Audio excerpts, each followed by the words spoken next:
नमस्कार, मैं शालिनी और आप देख रहे हैं नेशनल न्यूज नेटवर्क। आइए नजर डालते हैं आज की बड़ी खबरों पर।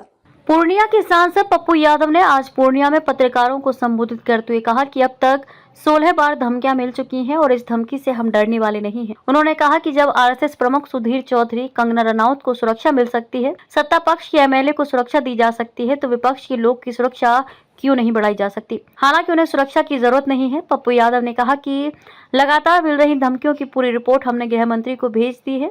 अब उनकी जिम्मेदारी है सुरक्षा की। धमकी देने वाले कभी परिवार तो कभी पप्पू यादव को धमकी दे रहे हैं। कभी पाकिस्तान से तो कभी नेपाल से धमकियां मिल रही हैं, तो कभी पाकिस्तान से।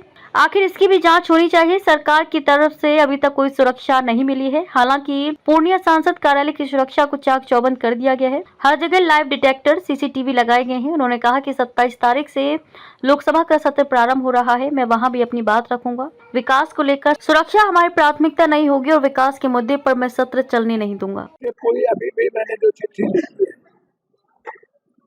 कई बार इस कार्यालय के 1734 से अभी चिट्ठी बड़े लेवल पर मैंने सारे चीजें मैंने एक चीज मैं आधी चिट्ठी ये सारे मेरे बेटे का फोटो लगा करके भेज दिया। सारी चीजों में एक चीजों को मैंने ये सारा एसएमएस एक एसएमएस के साथ मैंने अभी जो आया 5 दिनों के अंदर और डेली लगातार ये सारे एसएमएस ये सारे क्यों हाथ पर हाथ धर बैठे ये सारे नंबर सारे आप एक तो किसी जगह जाके उठा के लाए जो वो भी कहीं ना कहीं है इन बार चुप क्यों, लेकिन उसके बाद 15 धमकियां, उसके पहले 7 धमकियां,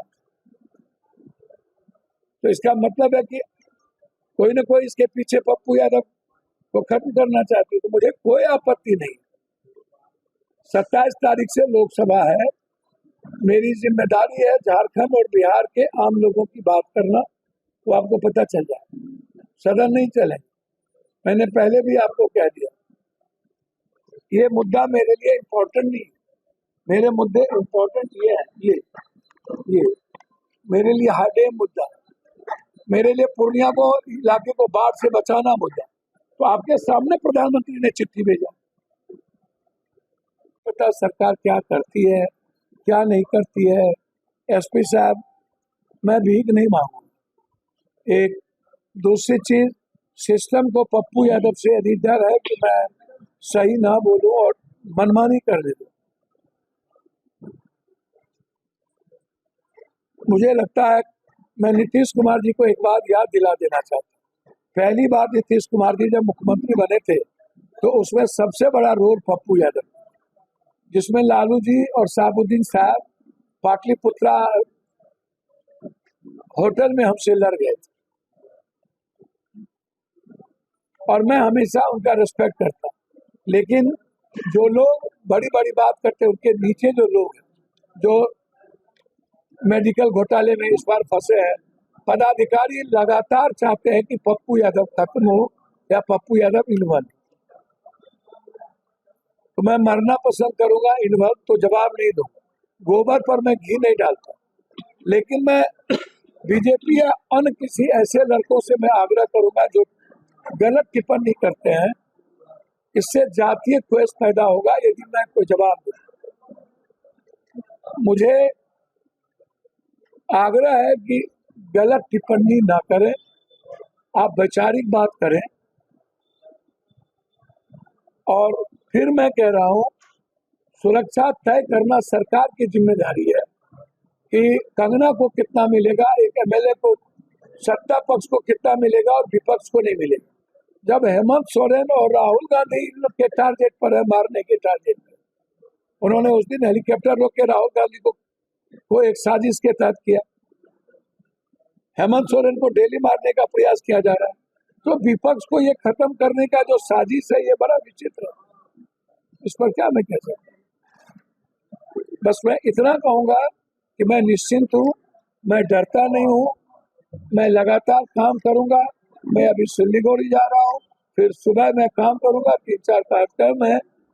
मैं 27-25 से हाउस है और हाउस का मतलब है पप्पू यादव, बिहार और झारखंड कि आभार। तो मैं एक बार भी अपने लिए सदन में भीख नहीं मांगू, एक बार आप उठा के देखिए, सवाल नहीं। पप्पू यादव का महत्व है आम आदमी के लिए, मेरी सुरक्षा आम आदमी ही कर सकता, इसलिए मेरे लिए वो बेटर ही नहीं। देखिए, 2-3 बात समझिए। मेरा सवाल ये नहीं है, मेरा सवाल है कि हर लोगों का, आपका भी मेरा भी, देश में राजनीति अलग हो सकती है, देश में नफरत का आधार हो सकता है, जात पात आप कर सकते हैं, लेकिन जब किसी भी परिवार का मामला हो तो कोई भी परिवार परिवार ही होता है। अब बार बार जब कुछ बीजेपी के सभी लोग नहीं, जिनको जातीय चस्का चढ़ा हुआ रहा, मैं बार बार कहता हूं कि हम सबको ऐसी चीजों से बचनी चाहिए। आपके आरएसएस हेड को Z+ से ऊपर सिक्योरिटी मिला हुआ है, मुझे अच्छा लगता है। आप सुधीर जी को दिए हुए सुरक्षा, अच्छी बात है। कंगना को पूरी सुरक्षा है, अच्छी बात है। सत्ता पक्ष में पूरी सुरक्षा है, अच्छी बात है। हमें आपकी सुरक्षा नहीं चाहिए। जब मैं बार बार कहता हूँ कि मैं लगातार मोटरसाइकिल से घूम रहा हूँ, लगातार मैं जंगल में घूम रहा हूँ, 23 दिनों के बाद मैं पूर्णिया आया हूँ, इसीलिए यह डेवलपमेंट की बात आपसे करनी थी मुझे, मैंने वो किया। तो मेरा नजर डेवलपमेंट पर, मेरा नजर रोजगार पे, मेरा नजर विकास पे, मेरी नजर पूर्णिया को नंबर 1 करने पर है, कोसी सीमांचल को बाढ़ से मुक्ति पर है, इस इलाके के को इकोनॉमिकल जोन बनाने पर है। मेरी नजर किसी भी ऐसे लोगों पर नहीं है, कभी मलेशिया, कभी नेपाल, कभी पाकिस्तान, लगातार SMS 16 धमकियां दी गई। अभी भी तुरंत थोड़ी देर पहले पाकिस्तान से एक मैसेज आया, उर्दू में आया, रॉकेट लॉन्चर के साथ आया, अभी जस्ट, कि आप अभी कहाँ हो, क्या हो, नहीं हो, मैं यही हूँ, मैं छोड़ूंगा नहीं।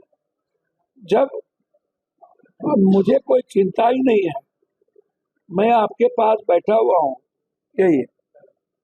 खबरों में अब तक के लिए बस इतना ही। फिर होगी आपसे मुलाकात एक ऐसी ही बड़ी खबर के साथ। तब तक के लिए नमस्कार और देखते रहिए नेशन न्यूज नेटवर्क। ऐसे ही लेटेस्ट अपडेट पाने के लिए हमारे चैनल को सब्सक्राइब करें और तुरंत नोटिफिकेशन पाने के लिए बेल आइकन प्रेस करना ना भूलें। यदि आप हमें फेसबुक या इंस्टाग्राम के माध्यम से देख रहे हैं तो हमारे पेज को फॉलो जरूर करें। धन्यवाद।